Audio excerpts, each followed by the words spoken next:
Good morning. So we have had some pretty good success last few videos, made lots of progress, which is awesome, but now I think comes little tiny bits that need sorting, boring shit, you know. So yeah, let's try and get as much of that done in this video as possible. Couple of things I'm going to start off with is tie rods is one. I'll get that done at some point in this video, because I don't know if you saw, but as I was driving the car out, the front wheel looked quite far back, and yeah, because the tie rods aren't on, it allows the whole assembly to move a little, and yeah, well, it's not done any damage, but you can see where it's just rubbed the paint off. And it's done the same on the other side. It's no biggie. Like, there's no damage or anything, luckily. But that's what you get for being impatient, you know, and not fully finishing things before you do things like this. One thing I have done this morning though, I've wired up the reverse light on the shifter. It's just down there. There it is. I've just had to put a new connector on it. I know it goes in that little hole and it'll go underneath, but I just wanted to connect it, see if it worked. So let's try that out first. Yay! We've got reverse light.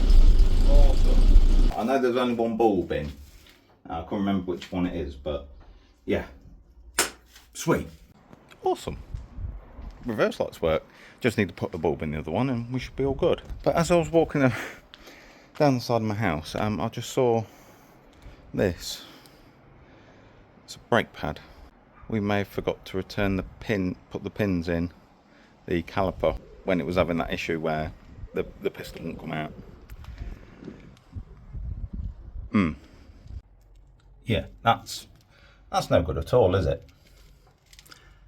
Oops. I think that's one of the pins I've just found on the floor. We definitely forgot to put them back in.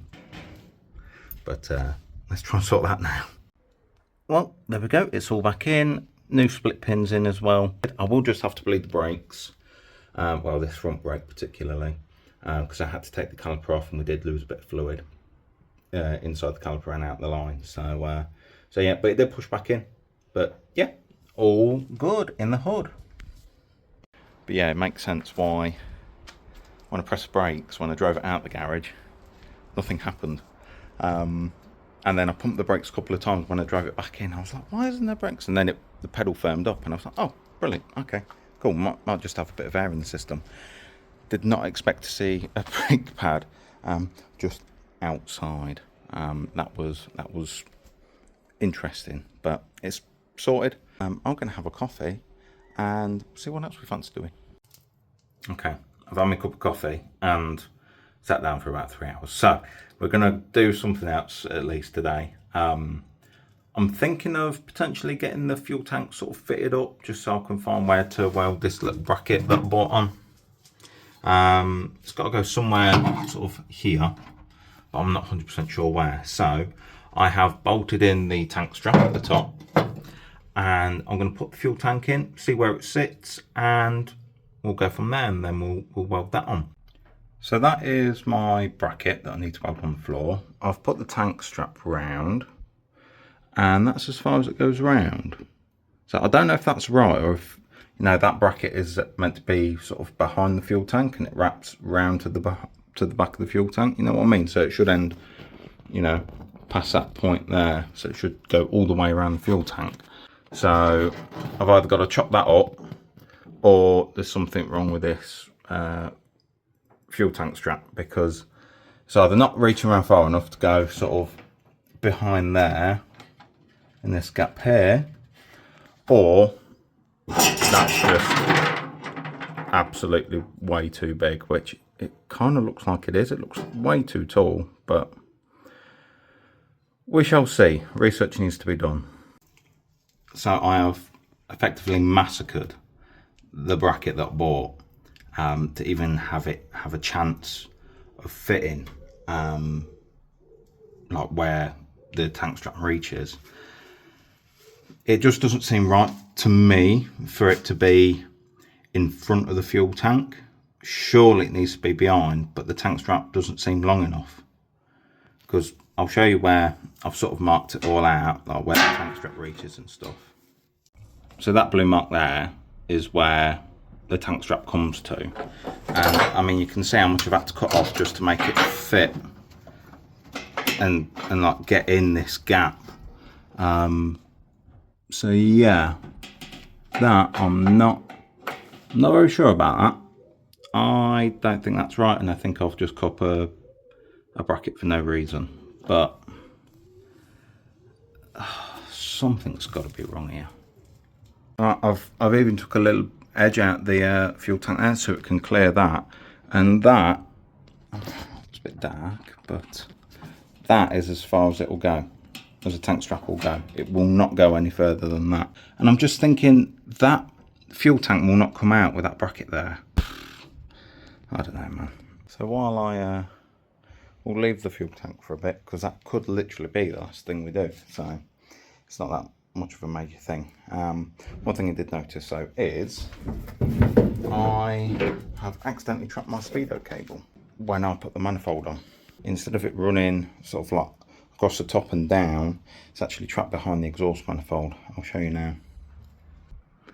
So behind there, you're able to see it, that black cable is a speedo cable. It should be coming up here, but not.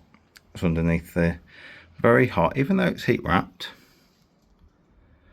Still don't fancy it. So I'm gonna knock it off at the end. I'm not taking any of this off because that's a pain in the arse. But what I am gonna do is I'm gonna see if I can reach my hands in and just unscrew it without taking the drive shaft and everything. And voila! One speedo cable. So it's the next day. Done a couple of little jobs so far today. Obviously, as you can tell, I've been to the gym. So I'm very tired and very achy from doing chest and shoulders. So probably not the best thing to work on the mini right now, but we move. I have tightened the exhaust up. Ain't going nowhere now.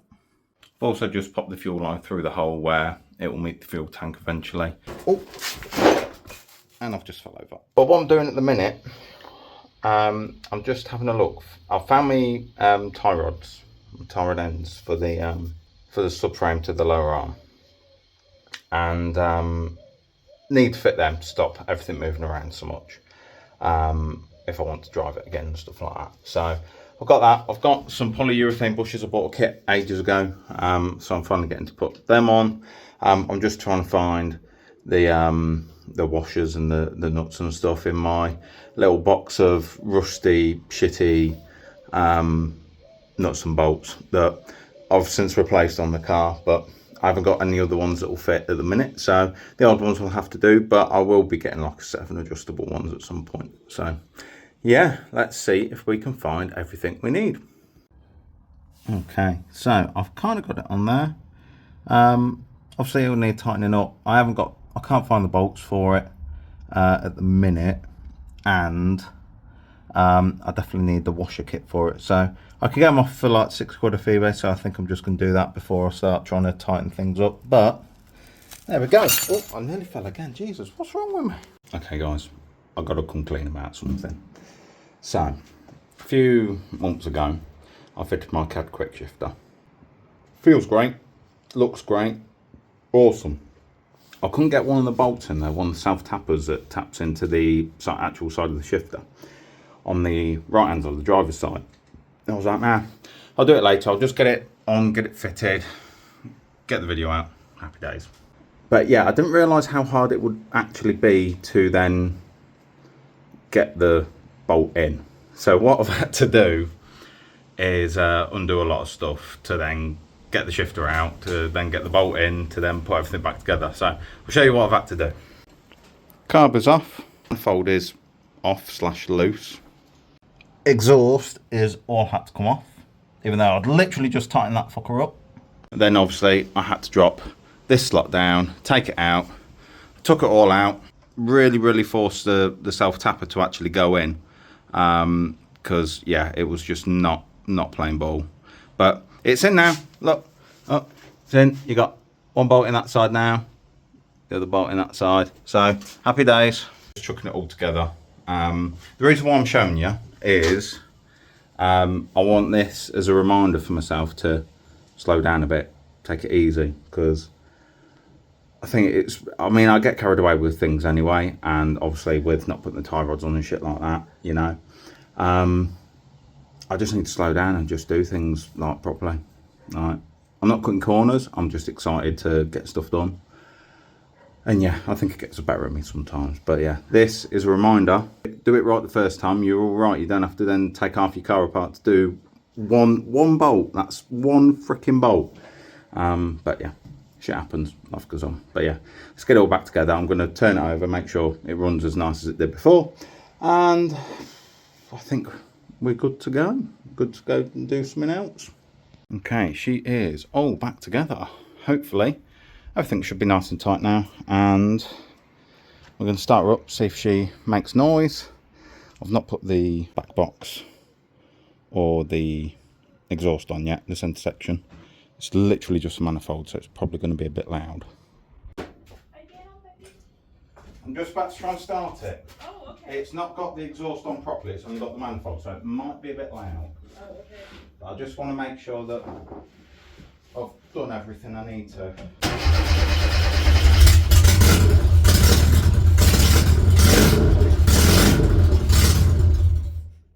Yeah? Works. Good. Good. That will do for me. Okay, so it's the next day and we are back on my brother's old Mini. So, there's a few bits on here I'm thinking I'm going to want. I want to nick his dials and stuff because I want to see if it might be like a wiring issue with a cluster, or if the cluster's just knackered. So if I can get the dials, plug them in, you know, we'll have an idea of what's happening. Also, I'll show you this now. The lighting isn't great, but you can see he's got a 5-switch dashboard, and he's got the fog light in the middle, which I need that switch, so I'm just going to take that as well. So again, Adam, if you're watching, we appreciate your donations to the cause. Now, I haven't bought me phone stand or anything again, so I'm just gonna take it all out, hopefully, and then next time you see me, I should hopefully have the dashboard in my hand. Maybe. Ooh, that's a spot. One dashboard. When I say that's quite possibly the most annoying thing I've ever done on a Mini, I mean it. That last wing nut just fought me at every conceivable corner. Even with the penetrative fluid on it, it was awful, so awful. But that's out, which is nice, so get to take that cluster home, see if that works. Next is his little 5-switch dash on the lower row. Much easier, much easier. I'm still sweating my balls off, but a lot better. And we get a fog light switch. That's cool.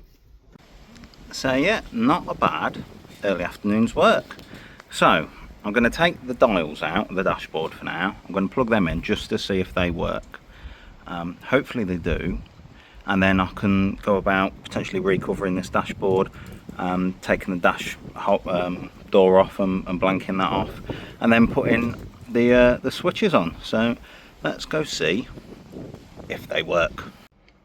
There we go, dials out, much more manageable like this and in that contraption. Okay, plugged in, let's see.